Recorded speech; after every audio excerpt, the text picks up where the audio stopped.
Thank you for listening to The Luminous Mind, episode 89.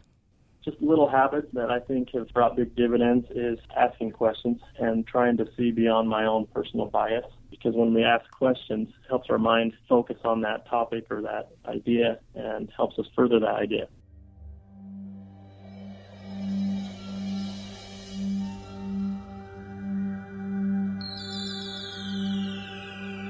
Benjamin Franklin once said, "Do not curse the darkness, rather light a candle instead."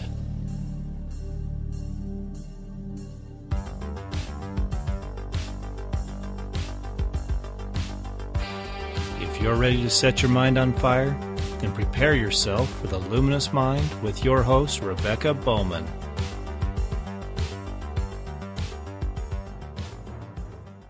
Today's fire starter is Travis Standley. Travis currently works as an HR business partner for a global customer service company. The site is supported and located in Pocatello, Idaho, where he lives with his wife, Julia, and their son, James, who is 8 months old. He also works as an Adjunct Online Faculty member at BYU-Idaho. He facilitates the Life Skills course for non-traditional students who have enrolled in BYU-Idaho's Pathway program. He works with students of all ages and backgrounds, many of which are older and have never attended college of any kind. In short, he loves to learn. He's convinced that learning and education is a portal to enlightenment, forge character, and higher, more fulfilling way of life. On the flip side, he also believes that a key to success in education and learning is to remain humble and modest while keeping a listening ear. Thank you for joining us, Travis. Thank you for having me. Yeah, I'm super excited to finally get together. We had something scheduled earlier and it didn't work out, and so that's pretty awesome that I got to talk to you. Do you want to go ahead and tell our audience a little bit more about yourself? You bet, yeah. So you kind of highlighted my main events here. You know, I'm very much involved with my family and work. So working in HR is something that I've studied and had some experience with, and I really enjoy it. So I feel like I'm doing something that I can continually learn about each day as a career. So I love that part of my work. And That's then I awesome. love to learn and really have enjoyed being part of the Pathway program that you mentioned. And just in general, I'm always looking to learn, and I just enjoy a good book. I'm always reading something or three things. You can ask my wife that, and having fun with it. So. That sounds like me. I've got like 3 books I'm working on. It's like, what am I in the mood for tonight? Anyway. Right. That's awesome. So how did you get involved with the Pathways program? And that's kind of off the cuff kind of question, but just curious how that came about. It's just something I actually had been looking into a year or two before I got hired on. I knew it was something that had become an opportunity in my graduate program at Utah State. One of the BYU-Idaho recruiters was actually a year ahead of me in the program, and I knew that she recruited for the online instructors. So I kind of talked to her. She told me a little bit about how they do their hiring and sent me the information. I'd applied a few times before, and then it lined up last summer. So really through connecting with this recruiter through my school program. Oh, that's awesome. Great. So how did you find your passion and mission in your life? Well, that's a wonderful question because I think that's ongoing for me. But I think through some experiences I had right in my first semester at BYU-Idaho, I was in a Business 101 class, and they go over the standards of business practice, and they tell you that accounting is the language of business. But every time my teacher would talk about labor and talk about people and how they make up an organization, that piqued my attention. So I remember giving a presentation in that class about what motivates us at work, what makes us tick, what makes organizations move forward. And from there, it led me into human resources because it was a career path, but what I'm most passionate about in that career path is developing people to help them be at their best and in turn helping an organization be at their best through the people that they bring in. That's really kind of the thought process I went through as I studied and, through the experiences I had already had. That's awesome. So you talked about your interest being piqued, whenever they mentioned resources of people and then also the employment. But what did your educational journey look like that led you to discover what you love to do now? I knew I wanted to go to school. I knew I wanted to pursue an education because of a mentor or a leader I had previously. I was clear that I wanted to study business. Pretty broad thought process there, but I knew I wanted to study business, so I was pursuing a business management degree. But then I really had to make some decisions, and it was a church leader. I was working with him in California for a couple of years, and his father was actually a leader in the church, and he asked me what I was studying before I came out to California, and I said, just general. And he kind of snapped back at me quickly. He said, what? You don't, just generals? You don't have a plan? And from that point on, I knew I needed a plan. And so I jumped into business management. And, the more you go into classroom setting, the more you work and the more you have experience, I gained interest in certain things. And growing up, my dad's always managed people, and I've watched him, speak to his employees and watched him interact with them and deal with problems and go above and beyond in some cases. And I guess that had made an impression on me, because people, when we're working, when we're doing our daily activities, it all involves other people. And really diving into that and figuring out how to keep the human side of business in the workplace is something that I'm always thinking about. That's great. And so, it sounds like you just want to do more than manage them. You actually want to help them get through their life challenges and struggles and stuff like that. That's a little more personable. Yeah. That's awesome. Yeah, definitely. And I actually recently came across a tool online. There's various tools online that help you create your, personal mission statement or purpose statement. And this particular tool helped me outline it. And I thought it really hit it on the head, but it gives you a result. It gives you your imperative at the end. And this says, my imperative is to work directly with individuals by helping them create their own positive environments and experiences. And I really thought that kind of encapsulates who I am, because I can think big picture, and I really like that, but I also thrive on the one-on-one, portion of that relationship. That's awesome. Some people just don't have a good, mentor for that type of thing, and to help them be able to really live authentically of who they, want to be, and then the direction they want to go, that mission. That's very helpful. So that's awesome. So how has your paradigm or educational philosophy changed over time and with experience as you've done kind of different things like that? As I think about how my views have changed, I think the number one thing that changed first was the amount of time we think it should take to get an education, right? We tend to have been in this mode of, okay, well, I need to go to school for 4 years to get a bachelor's degree, and then I need to go to school for at least a couple other years to, get a graduate degree. And that's still the case, but what I'm realizing now is there's a lot more type of opportunities out there that don't take 6 years. Somebody can jump into situations where they can learn. There's all kinds of tools online. Even my graduate program has consolidated where you can complete it within 1 year. And so the time necessary to say that we're educated, I'm not sure that is the way it should be. I think there's a lot of opportunities to accelerate that process and make it happen faster for people. So that would be the first thing. The second thing is the importance of experiential learning, having a hands-on opportunity, having time to sit down and be active with what you're learning about. Some of the most valuable time during my education was 2 different internships that I was able to participate in that really prepared me more than anything to enter the workforce. Yeah, sometimes we discount that experimental type learning because we just feel like, the stuff that really matters is the stuff that you do in the school versus, right, what you're learning from people all around you every day. And when we discount that, and I like how in your bio, you had to keep yourself humble, because if you have that attitude of you can learn from anybody and, you have that humble type attitude, I think you're going to go a lot farther. Do you have any more to add to what Definitely. I said? Oh, yeah, I definitely agree. And, a lot of looking at it from a business standpoint, a lot of companies say we value diversity. We want that in our culture. And I think, for any of us, how do we feel about diversity? How do we feel about the experiences of others? Do we take advantage of that? Sometimes I at least feel like we're in a society now that sometimes gets upset when somebody disagrees with them. Yeah. So instead of stepping back and saying, hey, what can I see from this person's vantage point, or what can I learn here, we put up our walls of defense before we allow any of those opportunities. Well, and if you have an empathetic ear, you don't necessarily have to agree with them, but you can see points of agreement where you can adjust your train of thought, but yet just more respect for that person versus just always feeling so defensive. I totally agree with that.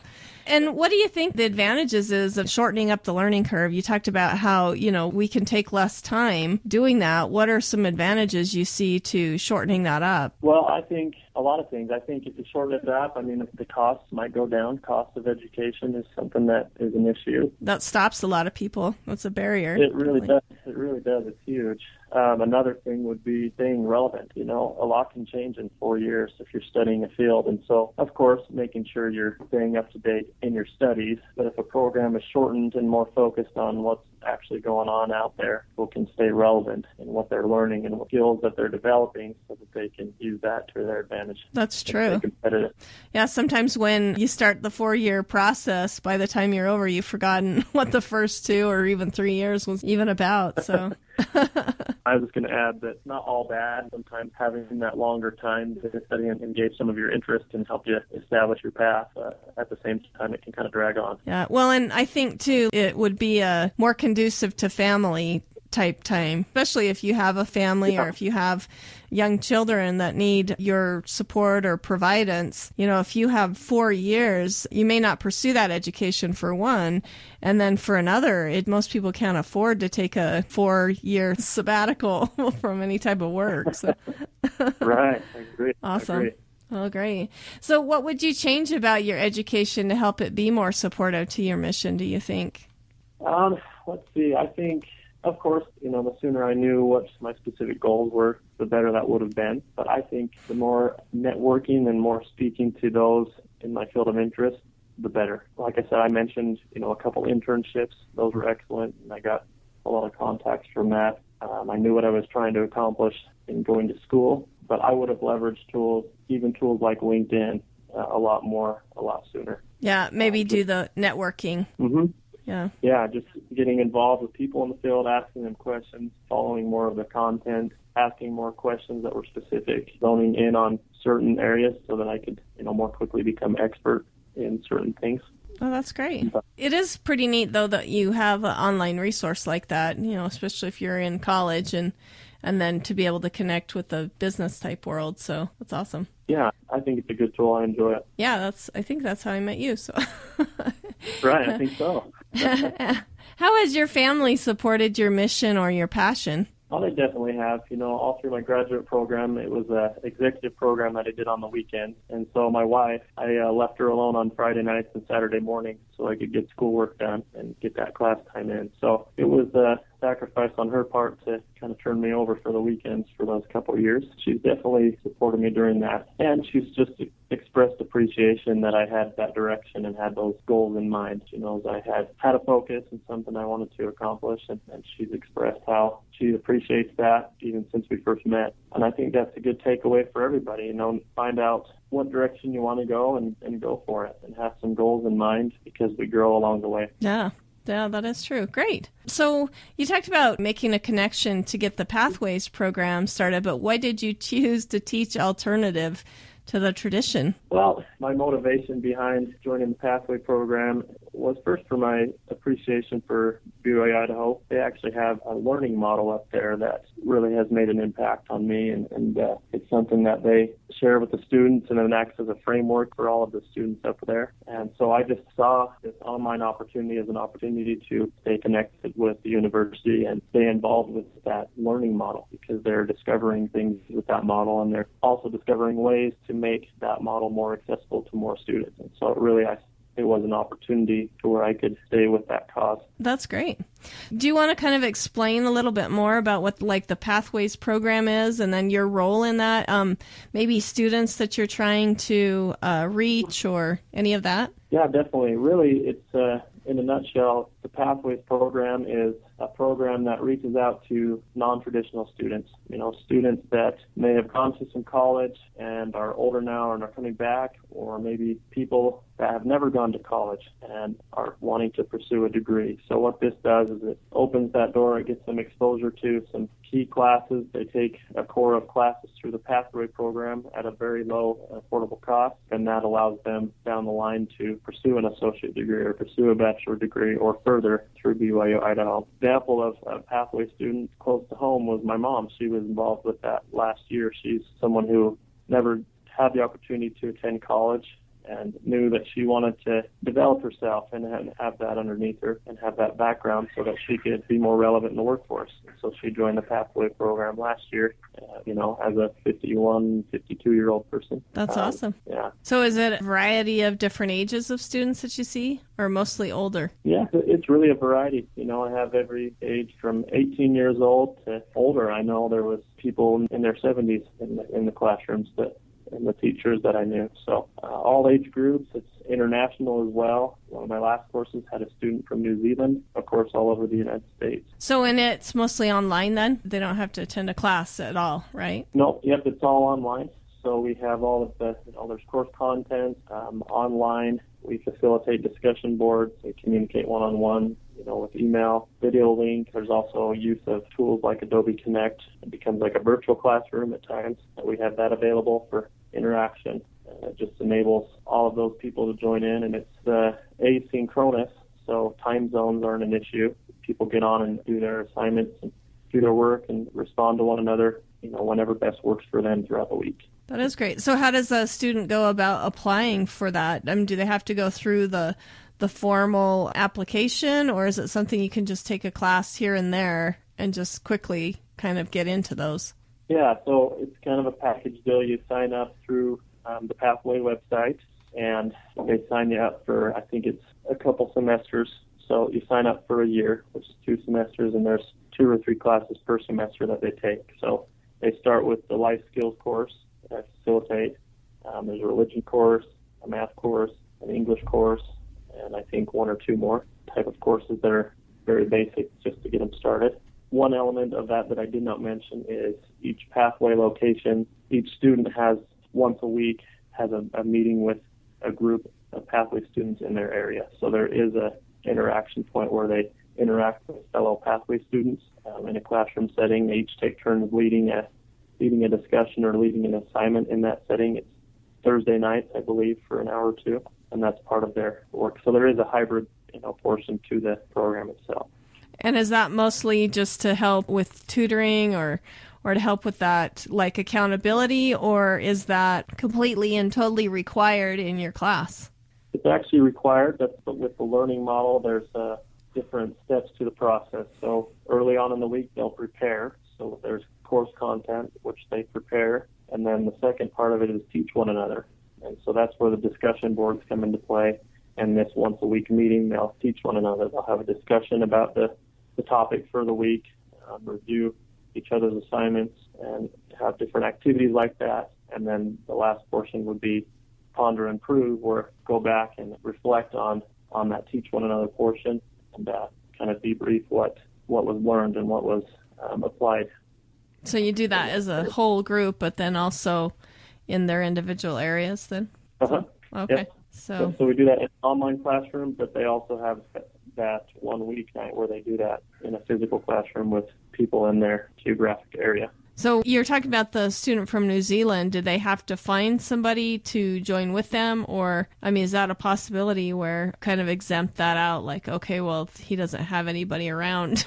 So. Yeah, so I think they set it up to have it in areas where there are students, but I think there are, in the case of international students, there's times when it might be just that student, so they just do the online portion. But, they're trying to expand that. And I don't know all the ins and outs. I'm also learning as I go about how they administer it internationally. But, I think there's a bunch of students. I know there's a population of students out in Africa and different things, and so I think they're able to meet together as well. Oh, wow. But I think it's continually growing. So there are situations where some of those students can't meet physically, but they definitely jump into the online portion. So, yeah, it's a lot of fun to see. So is that the kind of the mission behind the Pathway program, is that it's there to provide an education for, like, everybody all around the world, maybe people that can't come to BYU-I? Definitely, yeah. It paints a picture and opens that door for anyone and everyone, including an international reach. That is really cool, yeah.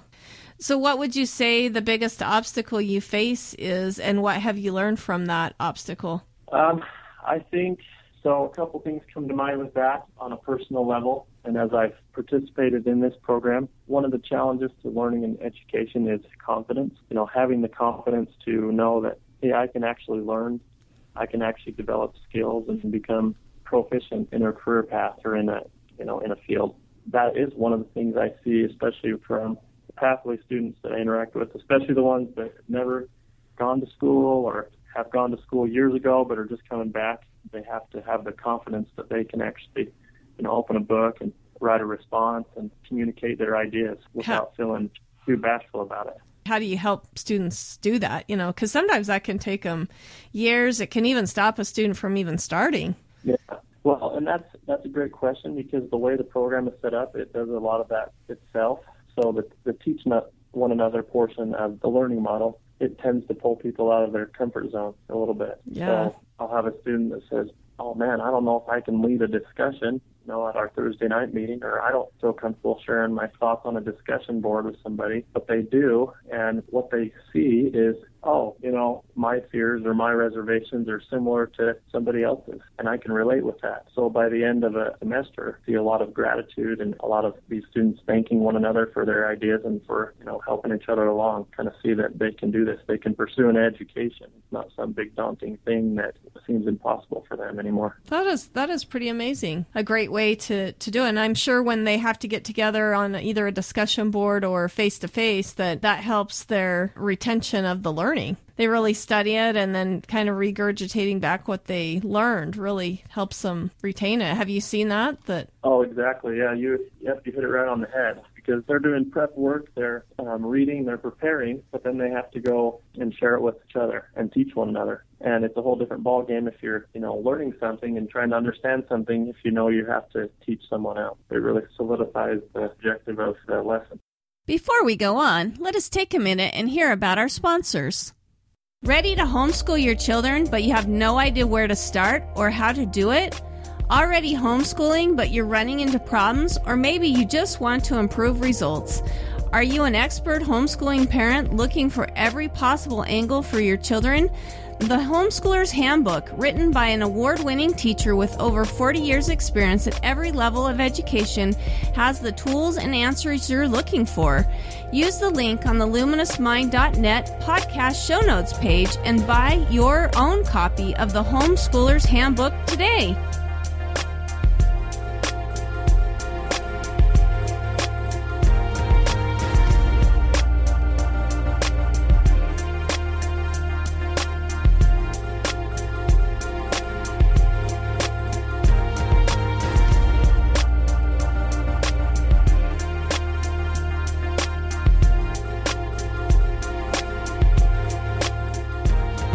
Welcome back to the Luminous Mind with Travis Standley from the BYU-I Pathway Program. So, and do you feel like the model's a little bit different? I mean, you don't sit in a classroom and lecture, but you just hand out material and then they come to you with questions. Isn't that kind of a different model than kind of what you've seen, in like the traditional university setting? Yeah, it definitely is. And there was some change on that. And I actually wondered about that when I started, how that would be. Because I've always been in the classroom setting, and my graduate program, even though it was a satellite program, it was broadcast where I could interact with classmates, face-to-face through technology. But this I knew was a majority online. So the biggest thing is just being there as an instructor and helping the students be there for each other. I'd be sure to communicate, with the students one-on-one. I'd communicate with them through email. Some were very clear on the email. Others I would communicate with through talking on the phone or text messaging. I made myself accessible that way, and it was through those means that solved problems or overcome any challenges that came up. That's neat. And I was going to say, trying to do anything that I could to maintain that personal or human interaction was my goal there. Well, and I was just going to ask you, too, like working with somebody online and through email and stuff like that, do you feel like you're giving them like more individual attention than you would if you were in a classroom just lecturing, 100 students versus doing it online? Or yeah, that is the positive to it, is you really, by necessity, want to maintain that. And so you're doing more of that one-on-one interaction than maybe you would in the classroom. So I definitely see the benefits of it. And at the end of each semester, students offer their feedback. And I always hope to see good feedback to know that I was available and that the students were confident that I was able to respond to them. Well, and maybe they're willing to ask questions that they might be embarrassed or, too shy or something to ask in a lecture hall. Yeah, that's exactly right. Yeah, emails about things going on, and even with the challenges of life that come into a student's life, family issues or difficulties or challenges or scheduling problems that we were able to work around in a one-on-one way. We were able to do that a lot just through email or a phone call. That's great.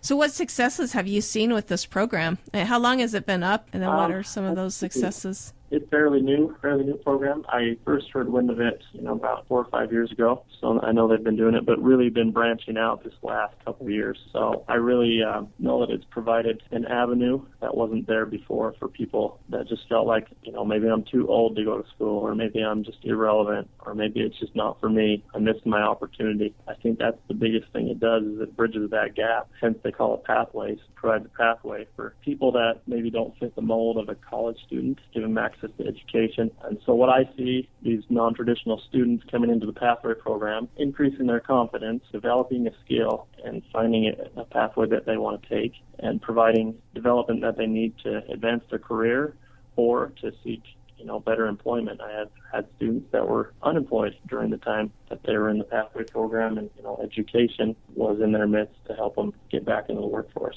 Well, and I kind of wonder if you're helping people who, like you said, wouldn't necessarily have the opportunity for that. I mean, if you're helping people in Africa that are in kind of developing countries that couldn't afford the plane ticket and the tuition and all of that, but they're able to stay and work and help with their family and then also get an education, it just seems like you're really working to help kind of that low-income type person. Yeah. Oh, definitely. It's an amazing program because it's removing a lot of that economic barrier in pursuing schoolwork or education, and it's having this international reach, and they're reaching people that, might not even consider it. Like you said, like I mentioned, my mom, she was one of them. I don't think she was ever really planning to go back to school, mainly because it's expensive, it's time-consuming. She had a job she was doing, but this was something that she can do online at home in the evenings, and it's providing her another opportunity for that. That is great. That's really great. So what are some personal habits that you have that help make you successful and add to your success? So as far as just little habits that I think have brought big dividends is asking questions and trying to see beyond my own personal bias of things. So, whenever I go to a meeting or reading something or looking at something online, I'm asking questions about it, or I'm taking notes, because when we ask questions, it helps our mind focus on that topic or that idea and helps us further that idea. So asking questions has been huge. I make it a deliberate effort every day to read and to read slowly. There's an article I read just the other day of how we need to read, and it's important to read a book slowly like we used to, because we are so bombarded by content. You can get on a Facebook feed or on Google News or whatever it is, and we have all the content we need. That's really reading and learning, increasing our vocabulary, making connections in our mind. That's something that I've been mindful of, trying to do that to strengthen my learning abilities every day. That's awesome. I was just thinking that I need to learn how to speed read, because there's too many books that I want to read that I can't get to. So yeah, I know that's tempting still, right? That is awesome. But if questioning really is a very valuable part of education. I think when we form that question in our mind, it allows us. Well, first of all, it creates an intrigue. An area of intrigue. And I think we really retain that information once we receive the answer. Would you agree with that? Or? Oh, definitely. It does. It really, again, solidifies what we're trying to focus on. Well, and that goes along with your humility comment. And the first, people that are humble, they do ask a lot of questions. They want to know how things work, and they're curious. Right, and it keeps the door open to further thinking. Sometimes instead of asking a question, if we're making a statement or drawing a conclusion, we're saying, oh, I'm done with that. I understand all that I need to. Instead of saying, well, let's look into this further. What else does this mean? Or what else can this give me insight to? You're only shortening that process if you're drawing conclusions too fast. Yeah, kind of goes back to that empathetic listening that we were talking, about earlier. that you really try to work on trying to listen to somebody and understand their point of view before you draw a conclusion. Oh, exactly. I think that's the problem we're running into a lot. I see it a lot in social media. A question will be raised or an article gets posted, and we end up attacking each other versus actually talking about what's going on with the idea or the concept. I don't think it's very healthy. Yeah, I would agree there. That's right. Awesome.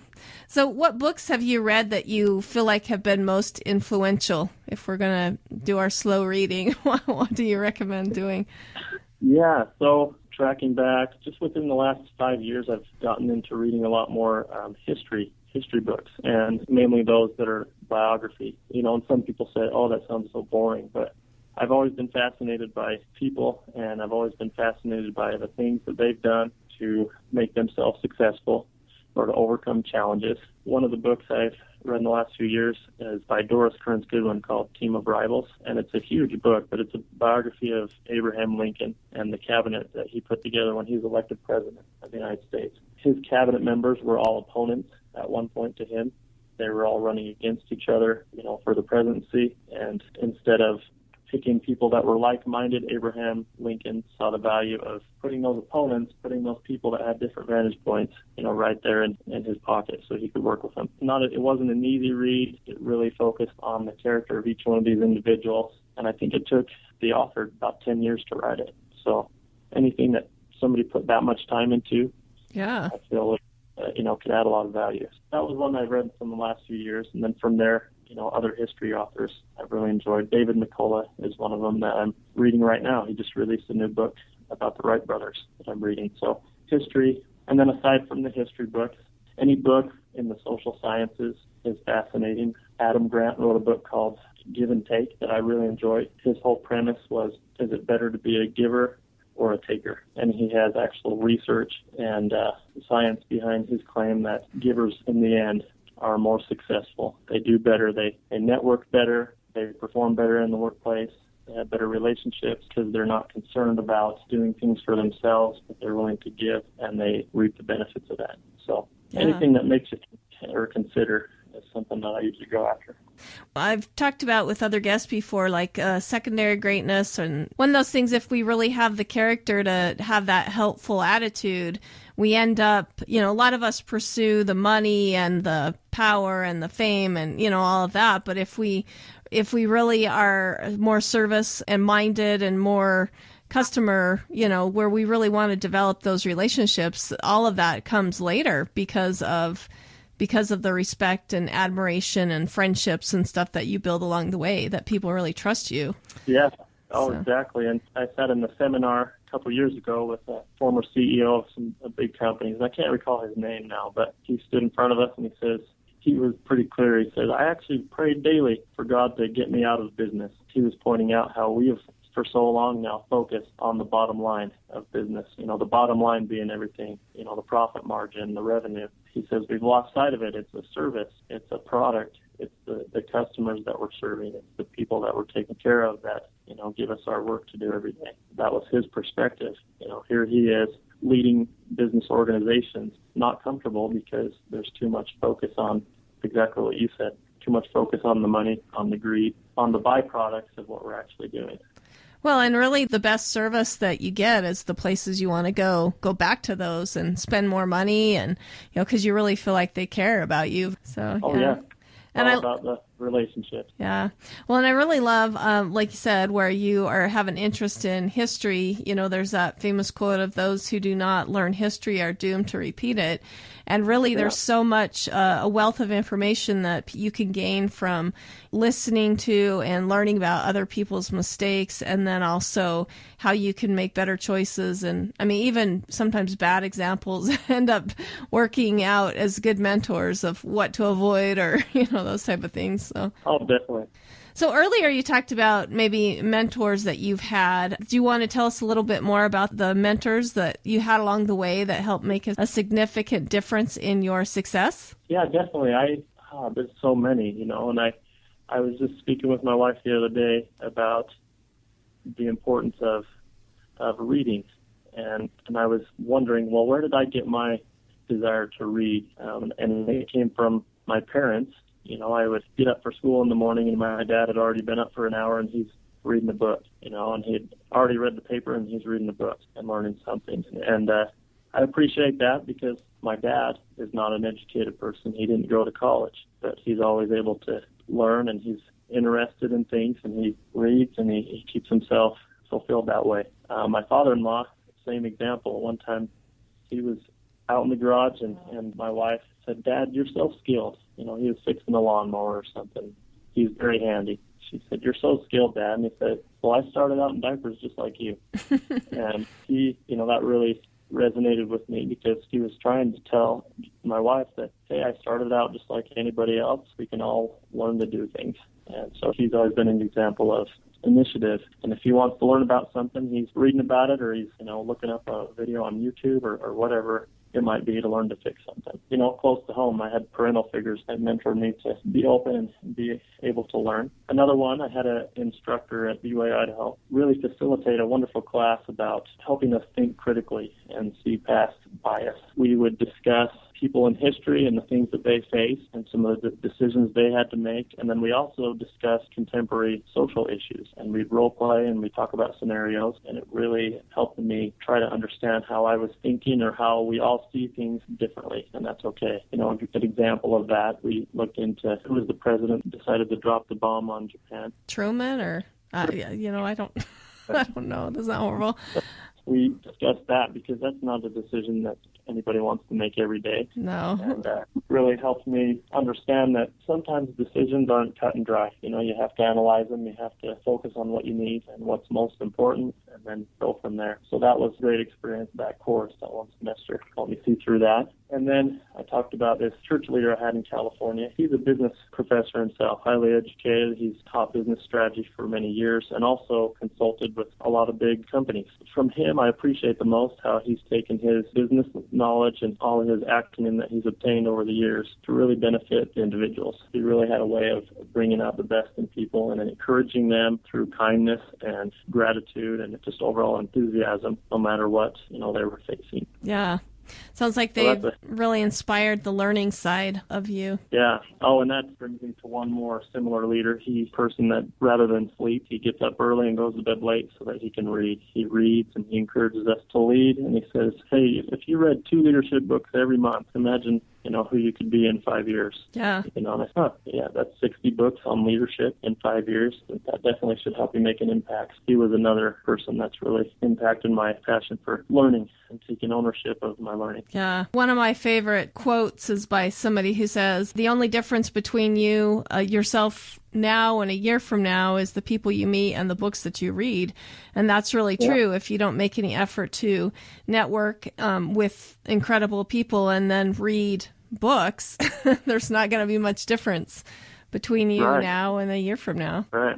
That's awesome. So what is one thing you're doing with your students that you're most excited about right now? Well, I'm coming into fall semester, so I don't have a course right now. But fall semester I will. And so I'm just excited to be back at it and get to know another group of students. And really, my goal is to just redouble on the efforts to have that personal touch in my effort as an online facilitator, to be there to be an encouraging voice for these students that are, taking this jump to get back into school or get to school for the first time. That's really what I'm focusing on right now as you asked me that question.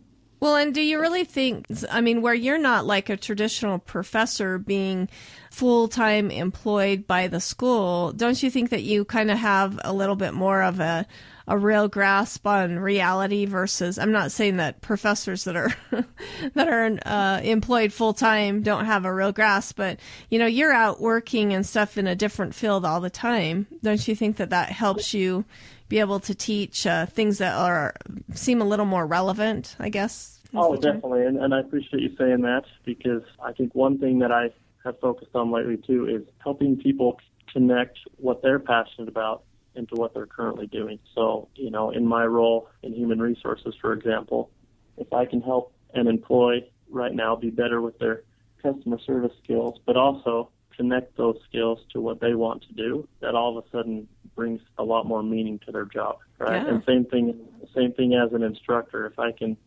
find out what these students are currently doing or what they want to do, find out what their goals are, what drives them, and then help the course and help the content that we're going over connect and add meaning to what they're doing or what they're wanting to do. And we've been successful.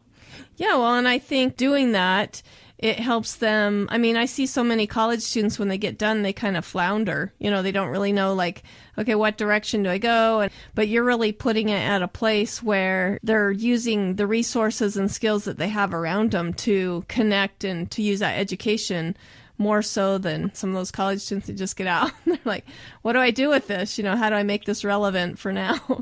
Right, exactly. That's awesome. So what advice or encouragement would you give to somebody who's just starting out, maybe other teachers or students or even some parents? Yeah, I would just echo some advice that was given to me as a college student. We had some visitors on campus, and I said, what should I get out of this educational experience? And the response was simple. He said, just learn how to learn. Learn how to learn. So going to school or taking a course isn't going to make us an expert in a semester or a year or a month. But if we can learn how to learn and learn how to see through that frame of thinking, then that will take you a lot further than trying to memorize terminology or just get through a course. Yeah, that goes back to what you were saying earlier, I think, about like your father-in-law and even your father, of that it wasn't necessarily that they were taking classes from a university to learn what they did. They knew how to learn, and they applied those principles and practices in their lives. Exactly, and and they continually reap benefits from that. Yeah, exactly. Yeah. That's neat. So if you could leave a legacy, what do you hope it's going to be? I think what it comes down to is that if I can reflect the fact that all of us were responsible for our personal growth and development, that would be the first thing. But the second thing is we're also responsible to support one another in that process. And the reason I say that is because what we talked about with how we speak to each other, how we respect one another.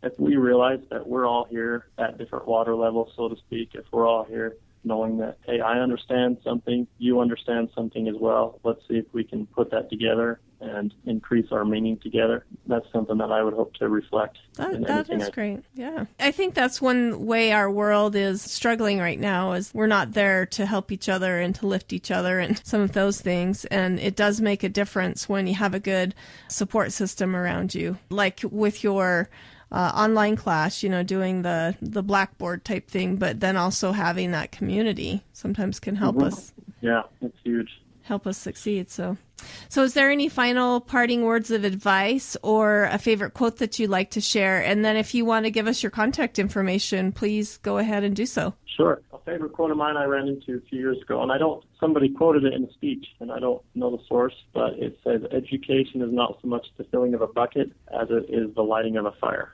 That is an excellent quote for my show, in fact.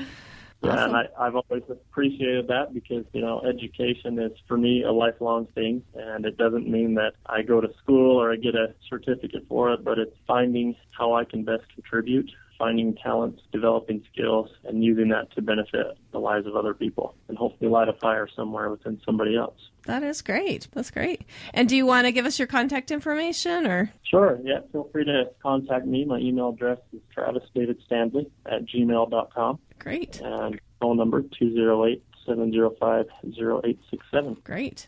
I just want to thank you for joining us and for enlightening our understanding of what you're doing with your online course, and I appreciate your time. Oh, glad to do it. Thanks for your time. I appreciate it. Thank you for listening to The Luminous Mind. To learn more about Travis, go to our show notes at theluminousmind.net. Be sure to become a subscriber to our free email list and consider joining our program by going to the scheduling tab to become a fire starter today. Help support the podcast by making all your Amazon purchases through the free Amazon widget on our website. Also, sign up to receive 2 free audiobooks from Audible at theluminousmind.net. Like us on Facebook, follow us on Twitter and Google+. Get our audio content on YouTube, iTunes, and Stitcher. To help us grow, consider telling your friends about us. Leave us a review. Tell us how we can help you so together we can continue to light minds on fire and change the paradigm of education.